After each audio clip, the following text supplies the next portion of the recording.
Looks so cute.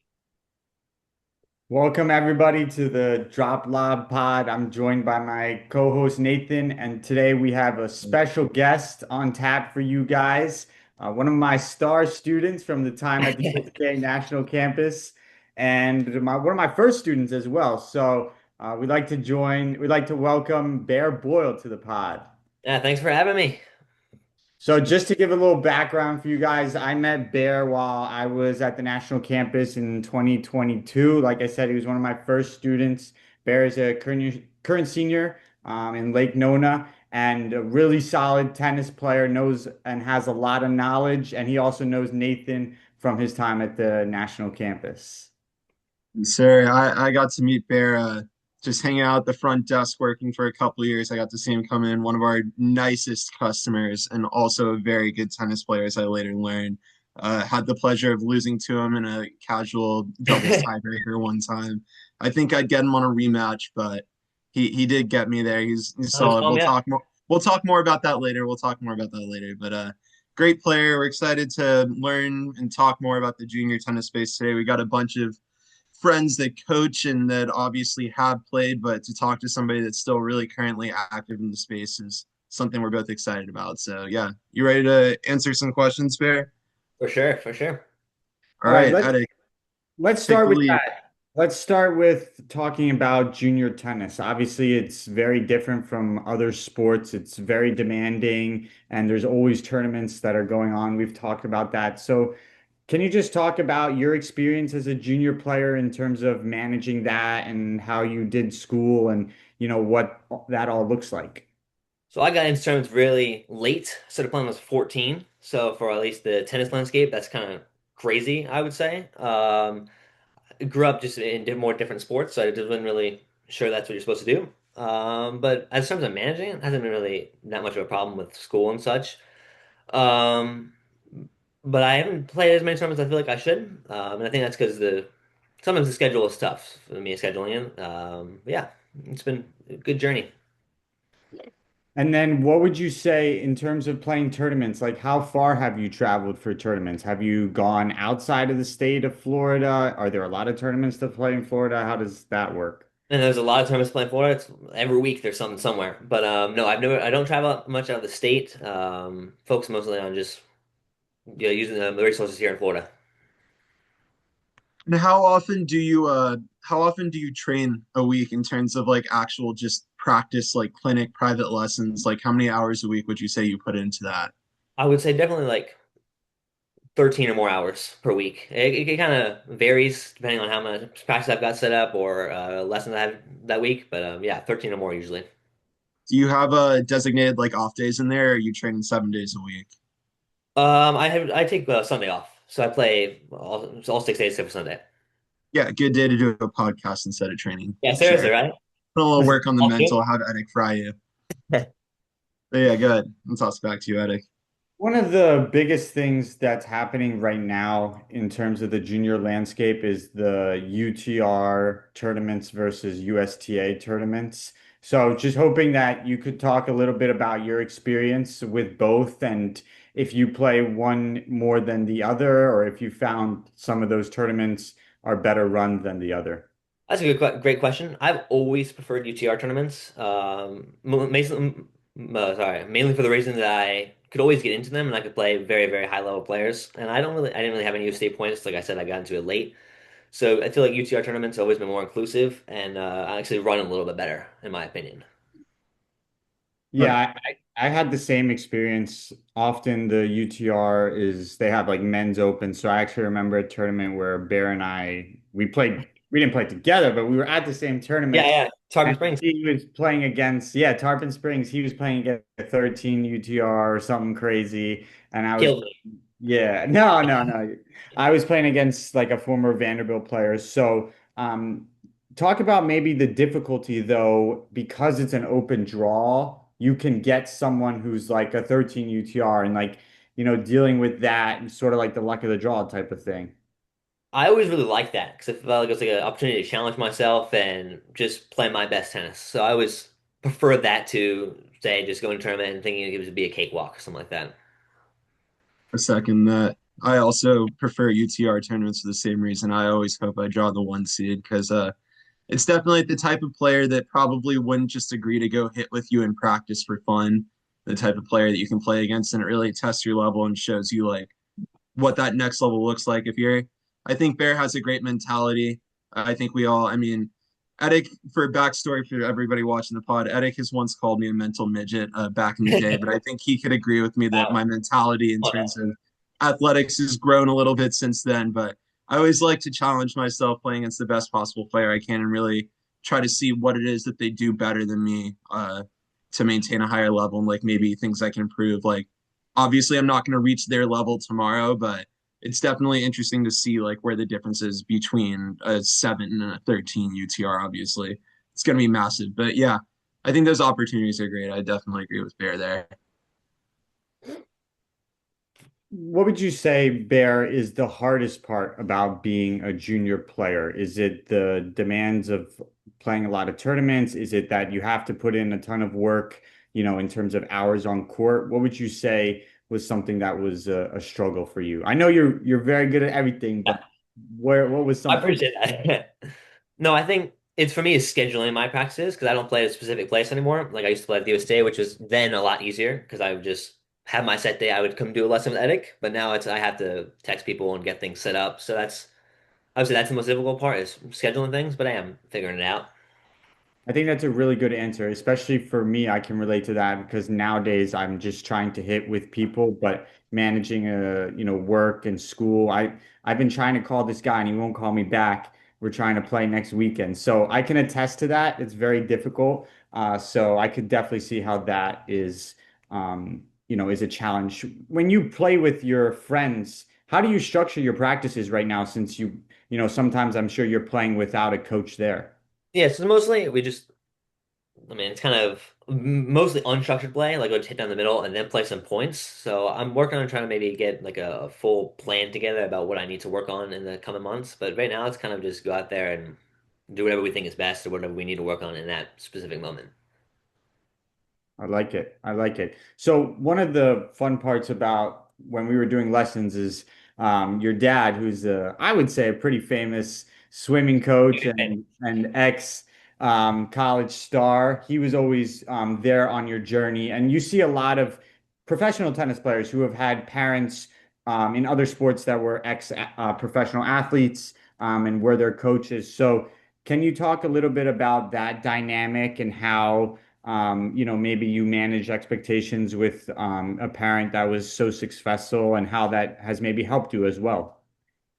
To start expectations, that's never been like a big deal. He's kind of always wanted me to have fun or enjoy the sport. But I wouldn't say it's like a traditional, like if you think about in tennis, like Tsitsipas and his dad or something like that. It's not traditional like that. He said to me as we were getting into it, like he just knows nothing about tennis. So it's kind of been a journey we're both learning together. So that's been, of course, it's wonderful having his guidance, and of course, he can speak to things from a different sport and try to carry that over. But it's been a very fun journey.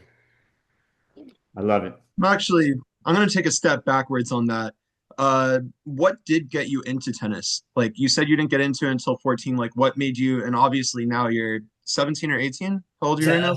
17, turn 18 February. Okay, so 3 years and you're obviously training very seriously. You said like 13 hours a week. So what made you get into tennis in the first place and kind of like flip that switch to taking it seriously? Like, I guess what made you realize that like this was something that you could compete at a high level?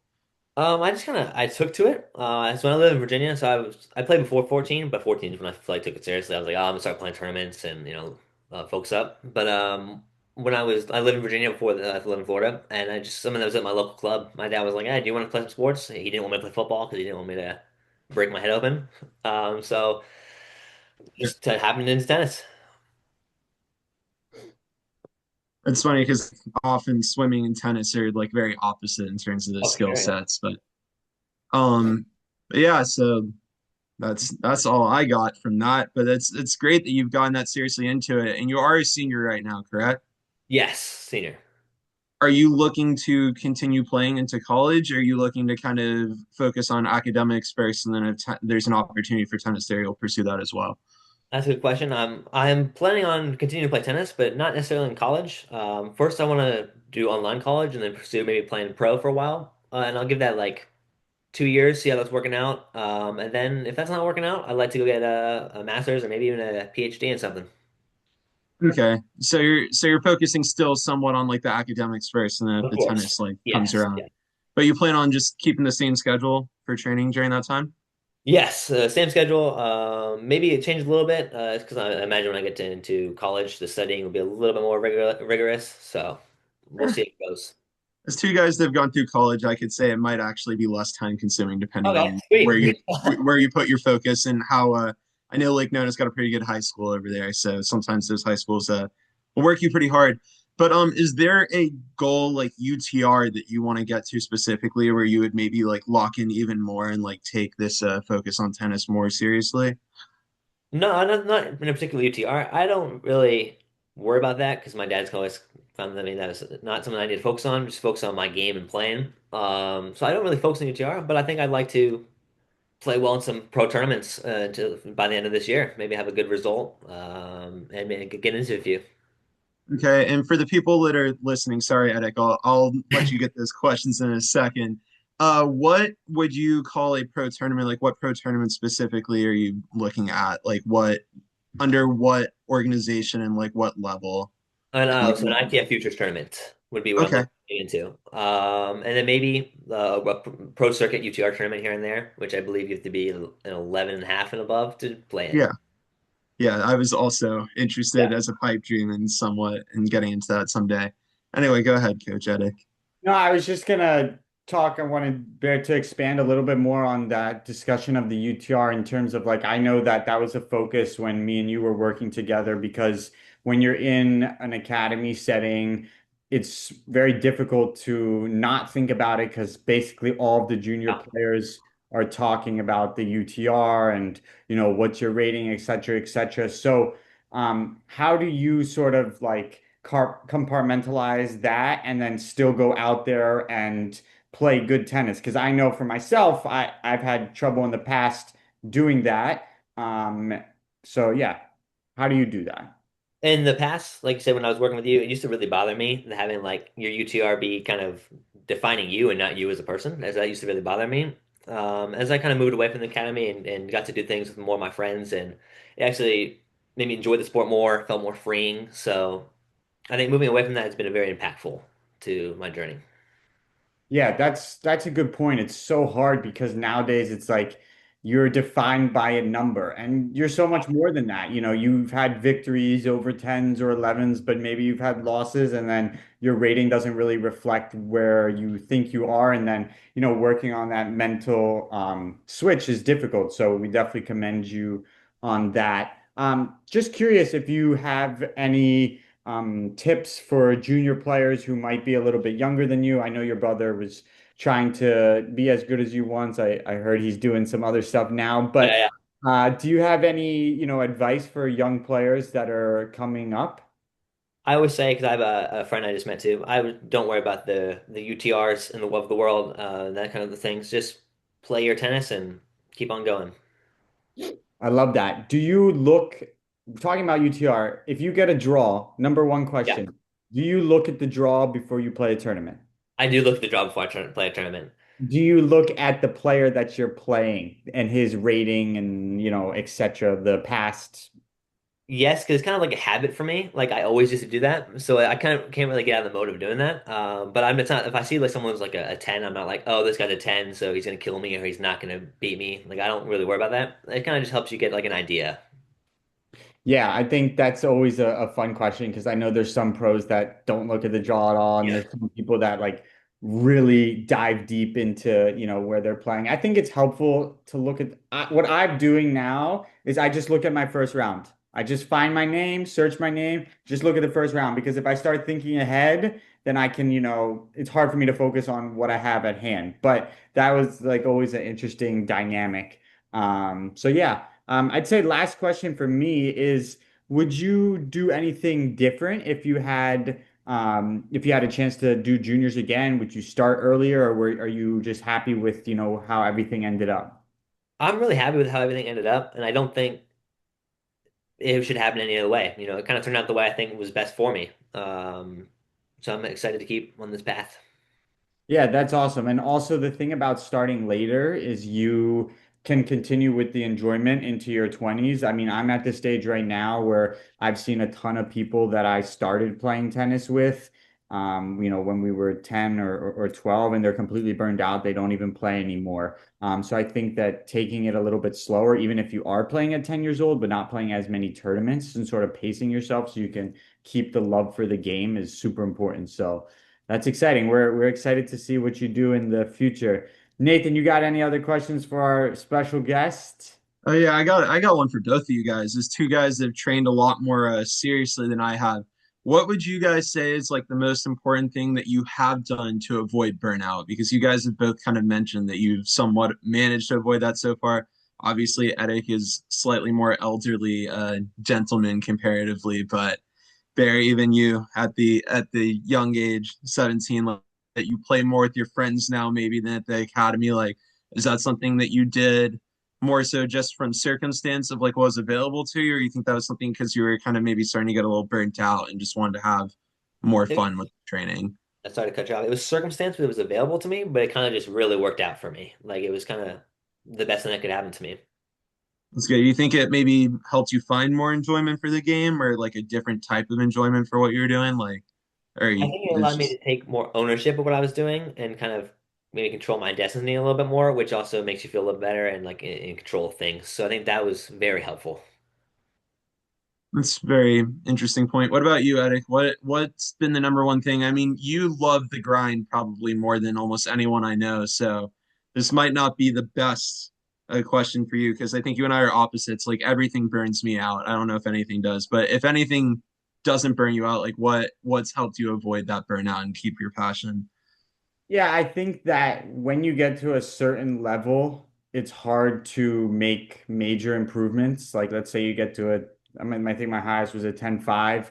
I mean, for me, I've sort of been around the same level for a little whiles now, but those little increments, seeing those small changes where, if someone is watching, my parents are watching, they're not going to know it, but I know it like just the way I'm sliding on the court or if I'm doing a mogul or whatever move, or even just like a little tinker on the serve, with the kick serve and with the placement is, I take real enjoyment in seeing those small changes or even one shot in a match. Like this year, I've really been developing my backhand drop shot, like Donna Vekic. So those little things help to decrease the burnout. So yeah, I just want to make one little side note here last week on the podcast, I was hating on Alexander Zverev, right? Because he was uh Oh yeah. in Maldives. So I don't want to keep Yes. hating on people, but this week Amanda Anisimova has really pissed me off because she is posting everything except for tennis. She's out, she's drinking, and I'm just thinking to myself, like we talked about, she has all these points she can gain at the beginning of the year. And if she loses at the beginning of the year, I'm going to be really upset because she should be taking this time right now to be training. So that's all I'm going to say. Sorry for the uh Okay, I think everyone's been really inspired by that Carlos documentary where he just went to Ibiza for the week and came back and won Wimbledon. But I think people are going to find out that they're not all Carlos Alcaraz pretty soon, most likely. But yeah, staying back a little more focused, and I personally I see that a lot of the athletes are out there posting, but you do also have to remember, and as someone that like being around the USTA, like I've seen the pro athletes here and there, like maybe heard them talk for a couple minutes at the racket bar, like I do think that there's like a lack of social life for a lot of them, and like they are still mostly like in their 20s, in their early 30s, and like I think the grass is always greener for a lot of people. Like maybe they don't regret having their like I'm sure they're happy to have their pro career, but I'm sure they'd love some work-life balance, which is why we are just like asking Bear, who's playing a lot of tennis, how he enjoys that balance. But Bear, getting back to the training real quick, and you said like you just enjoy trying to play your best tennis. Do you have like specific goals in terms of strokes or elements of your game that you want to improve in order to up your level? Or are you really just kind of going out there and hitting the ball and seeing like how good you're feeling? Like how focused are your training sessions, I guess? So, it's going to be a roundabout way of answering that, but I love the player Taylor Dent. the older American player. And then I think I really like to start serving and volleying because I think it's so much fun and it's just a very explosive way of playing. So I've been working on that a lot actually. Okay. So how maybe like do you train that? Like, is there anything specific you're doing to train that right now? Or like, do you set like a timetable for yourself, I guess, when you're trying to learn that of like how soon you want to learn that? Or is it just kind of like incorporate it into match play and see your success with it? No, I just see my success rate and how I judge always incorporate into match play. Pretty much every match I've been playing recently. So just kind of feeling it out, seeing how it's feeling, and then I'm starting in January. I start playing some tournaments, so incorporate it there. Are you the type of person that's like willing to kind of take a step backwards? Like I know we said the UTR is maybe not the most important thing to you. Like, would you be willing to maybe see the UTR dip from, well, what is your UTR at right now? My UTR is unranked actually. Okay. So like saying like you had like a rating, like would you be okay seeing that rating go down knowing that you're working on something in your game that you think ultimately like would be able to bring it up, or like would that be discouraging for you? Well, I don't have a Like, rank, so I can't really say anything about that. But no, that's completely fine with me. fair. That doesn't bother me. Fair. Well, we can. Fair. I'm sending you an invitation right now on the podcast. You can play me in a practice match. Okay. I do have a UTR rating, and I am willing to put it in UTR as a verified score when I All win. right. It might hurt your rating, Nah, but help me out. That help me out. I appreciate It might not be a bad idea because then once he beats you 0-0, he'll probably it. get 10 UTR. So it's not a bad idea. that would be. I'd be honored to hand Bear a 10 UTR 2% verified if I appreciate that. Thank you very much. that was what the situation may Yeah. be. But yeah, that's actually all I got. And I mean, since Awesome. Bear's friends might be watching, we'll keep this nice and short for the Yeah. attention span of I appreciate that. everyone Thank under you the so much. age of 18 watching We just only TikToks and Instagram Reels. So we just want to finish up with our classic drop or lob segment. So what we do is I'm going to ask you a question, and if it's something that you like or you agree with, you lob it.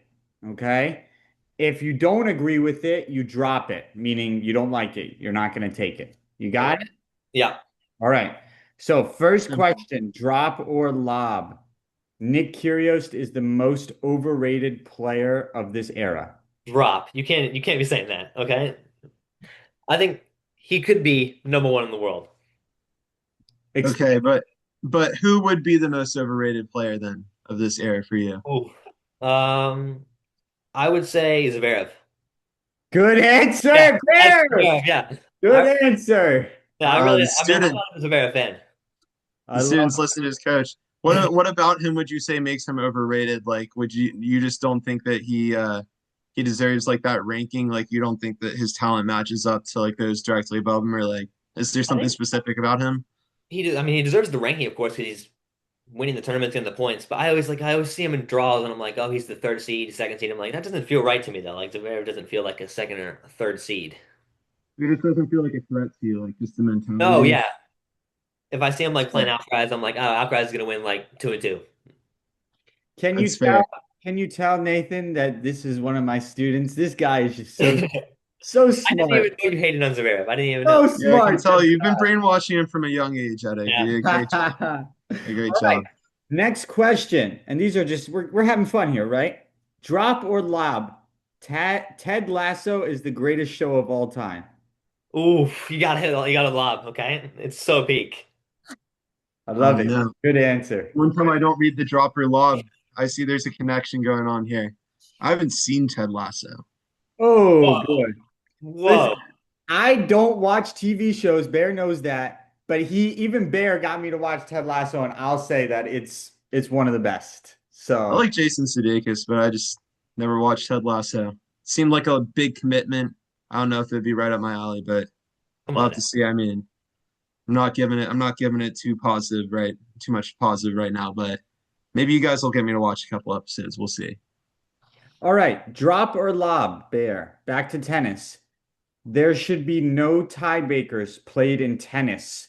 You have to win by two each set. Oof. I'm gonna say lob. Okay, give us a reason. Why are you lobbing it? I would say Wait, I'm agreeing to tiebreaks being in there, right? I got confused by the drop or lob. I'm Oh, agreeing. he's No, dropping you it. you were agreeing to no tiebreakers, Okay, so I'm you're saying gonna drop. drop. I'm saying drop. Got really confused there. Okay, I'm saying tiebreaks should be like tiebreaks are better than win by two. why do you want the tiebreakers in there? I think it makes it better for like the viewer. Like it's more intense. I think it's a very like a climactic moment, especially if it's like a very intense tiebreak, like Townsend and Kajikova. That Great. was a good tiebreaker. That was a good pull. That was at the U.S. Open this year in the U.S. Women's quarterfinals. I believe it was like 15-13 It's for great. the Czech Krejcikova. She saved like six match points, played crazy tennis. A lot of them were points where I think that like in tennis we could all agree like there are points that someone loses and there are points that like are won by a player. Like obviously it's a difference between an unforced error and a winner, and she really won all of the points where she was down set point. Like she earned that. So that was a great tiebreaker. I do want to toss this one around actually real quick because I have an opinion on it. Eddick, would you keep him or would you get rid of him? I'm a big fan of this topic. You need the tie breaks, although I would really love that if they had brought the tie or the win by two for the last set in the Grand Slam. I just personally think that I agree with that. Yeah. there weren't that many times where it went crazy. I know Mahut Isner, but if you take out a couple matches, and obviously I'm someone who doesn't really rely on my serve, so I like that, longer matches. So I'd bring it back for the fifth set. Could we compromise maybe on capping it at 12 games? I believe that was the format previously at the French Open or Wimbledon, where you could go up to 12 games in the fifth set and then it would go No, to a tiebreaker. no, no, we can't No? compromise. No. I mean, I think the Mahood and Isner pretty clearly proved why you couldn't do that. That is the once again for the non-tennis viewers, the longest match in tennis history. I think it was 74-72 or something Oh, around seventy that. sixty eight, 70 68. 70 to 68 in games in the last set. Match spanned over 3 days, close to 10 hours.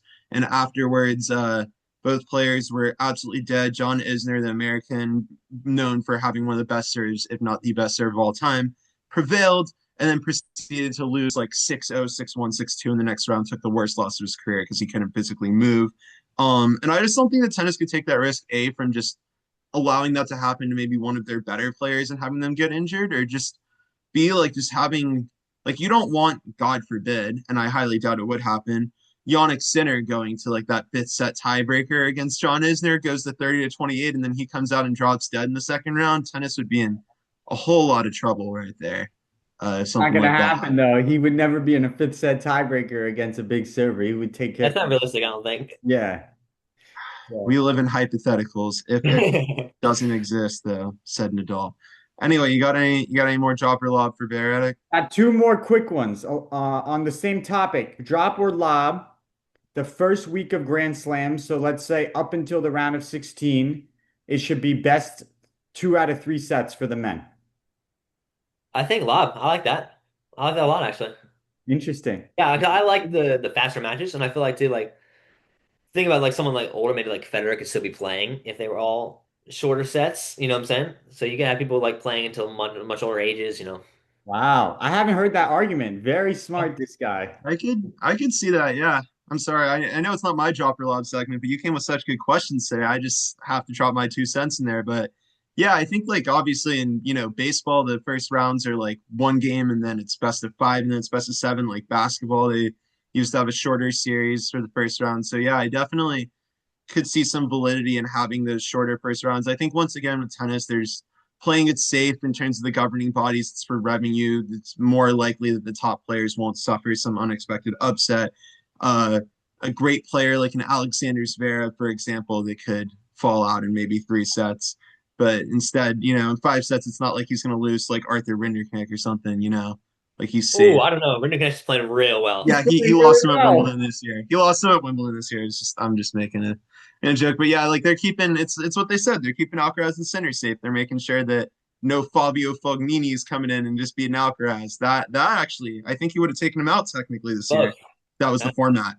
Um, but yeah, I do think that there's some validity in that. I mean, I'm sure the U.S. Open after the experiment that they did with mixed doubles this year would be the place to experiment in majors. So maybe we'll see if USTA is willing to take a shot on that somewhere in the future.